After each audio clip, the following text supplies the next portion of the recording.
नमस्कार। इस वीडियो में मैं आपके साथ भक्ति काल की सामान्य विशेषताओं के संबंध में बातचीत करूंगा। हिंदी साहित्य का भक्ति काल बहुत सारी विशेषताओं से युक्त है और इस युग में मुख्य रूप से भक्ति की 4 प्रवृत्तियों की प्रधानता रही। कृष्ण भक्ति काव्य परंपरा, राम भक्ति शाखा, सूफी काव्य परंपरा और संत काव्य परंपरा। वज्रयानी सिद्धों और नाथपंथी योगियों के द्वारा धर्म से विमुख होती हुई जनता संतों और महात्माओं के निर्गुण और सगुण ईश्वर की भक्ति के उपदेशों से धर्म की ओर उन्मुख होने लगी। वास्तव में इन्हीं बातों के कारण भक्ति काल का महत्व हम देख पाते हैं। इस काल की यदि हम सामान्य विशेषताओं की बात करें तो उनमें सबसे पहले हम देखते हैं कि इस युग में चाहे वे कोई भी अंतरधारा हो, उसमें नाम स्मरण की महत्ता दी गई। नाम स्मरण की महिमा का गुणगान सभी कवियों में समान रूप से दिखाई पड़ता है, चाहे सगुण काव्य धारा हो चाहे निर्गुण काव्य धारा हो। दोनों ही कवियों ने नाम की महत्ता को एक स्वर में स्वीकार किया है। तुलसीदास तो कहते भी हैं, राम तय बड़ो राम को नाम। गुरु की महिमा का भी बखान इस युग के कवियों ने किया। सभी कवियों ने ईश्वर प्राप्ति के लिए गुरु की आवश्यकता पर सर्वाधिक बल दिया। सभी भक्त कवि यह मानकर चलते हैं कि गुरु के बिना कोई भी व्यक्ति मोक्ष के मार्ग पर सफलतापूर्वक नहीं चल सकता है। चाहे कबीर हो, चाहे तुलसी हो, चाहे जायसी हो, सभी के सभी कवि गुरु की महिमा को सहज रूप में स्वीकार करते हैं। कबीर तो कहते भी हैं, गुरु कुम्हार शिष्य कुंभ है, गड़ी गड़ी काट है खोट, भीतर भीतर लई रहो बाहरी मारे चोट। जिस प्रकार एक कुम्हार कच्चे घड़े के अंदर से सहारा देकर और बाहर से थपकियां मार मार करके उसे एक गोलाई प्रदान करता है, एक समुचित आकार प्रदान करता है, ठीक उसी प्रकार से गुरु भी शिष्य का निर्माण करता है। प्रेम के महत्व को इन सभी कवियों ने स्वीकार किया। मुक्त कंठ से वे प्रेम के महत्व को सर्वोपरि मानते हैं। निर्गुण हो या सगुण, संत हो या सूफी, राम भक्त हो या कृष्ण भक्त, सभी ने प्रेम की महिमा और प्रेम की सत्ता को स्वीकार किया है। मीराबाई की कविता में हम प्रेम के महत्व को बहुत अच्छे तरीके से देख भी सकते हैं। सत्संगति की महिमा की बात भी सारे के सारे कवि करते हैं। समूचे भक्ति काव्य में सत्संगति को महत्व दिया गया। भक्त कवियों का मानना है कि सत्संगति मानव मन के दोषों को दूर कर देती है और मनुष्य में अच्छे गुणों का, सद्गुणों का, सद्भावनाओं का विकास करती है। और यही कारण है कि इन सभी कवियों ने, सभी काव्य धाराओं के कवियों ने सत्संगति का समर्थन और प्रचार किया। बहुदेववाद का विरोध भी हमें इस युग में मिलता है।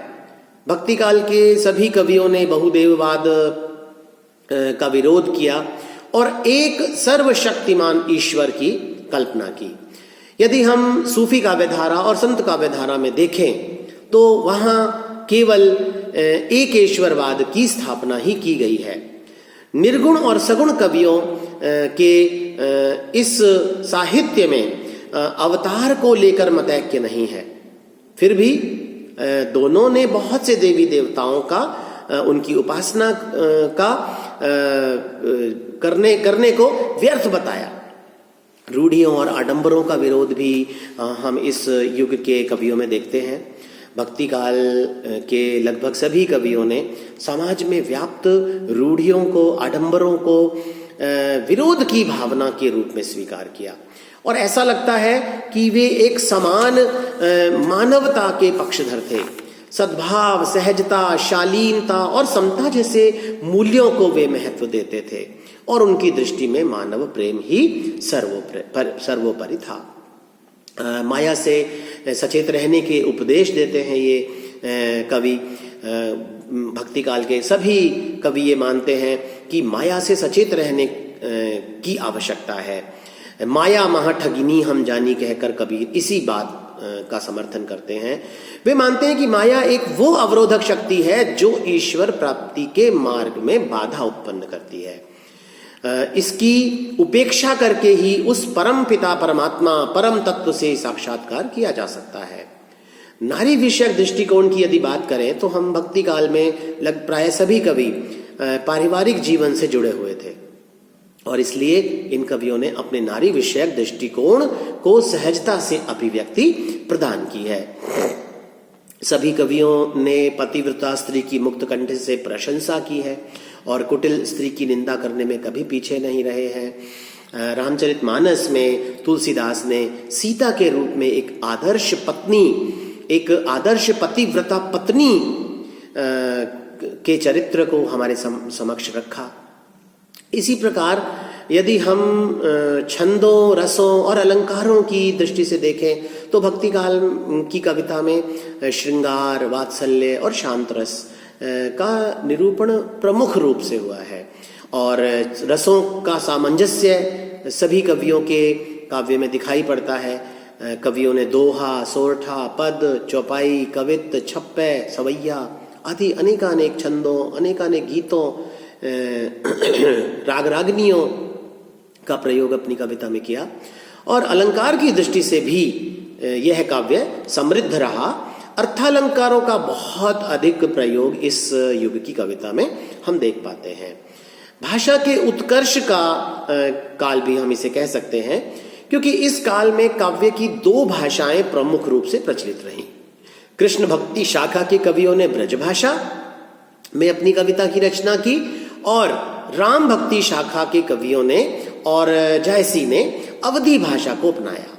तो इस काल में कविता के काव्य के दोनों रूप मुक्तक काव्य और प्रबंध काव्य रचना के माध्यम बने। ज्ञान मार्गी और कृष्ण भक्त कवियों ने मुक्त काव्य की रचना की और प्रेम मार्गी और राम भक्त कवियों को हम देखें तो उन्होंने प्रबंध काव्य की रचना की। तो दोनों ही भाषाओं में बहुत उच्च कोटि का काव्य जो है वो हमारे सामने आता है। तो इस प्रकार यदि हम देखें तो हम कह सकते हैं कि भक्ति काल की कविता, भक्ति काल के कवियों का लक्ष्य एक होने पर भी उसकी पूर्ति के साधन थोड़ा अलग अलग रहे, लेकिन चारों प्रवृत्तियों में साम्य भाव एक ही दृष्टिगत होता है। क्योंकि केंद्र में भक्ति रही है, केंद्र में ईश्वर की प्राप्ति रही है, चाहे निर्गुण ईश्वर हो चाहे सगुण ईश्वर हो।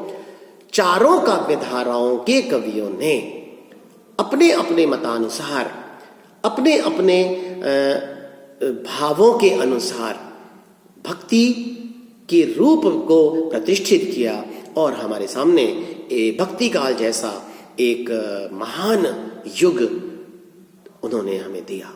धन्यवाद।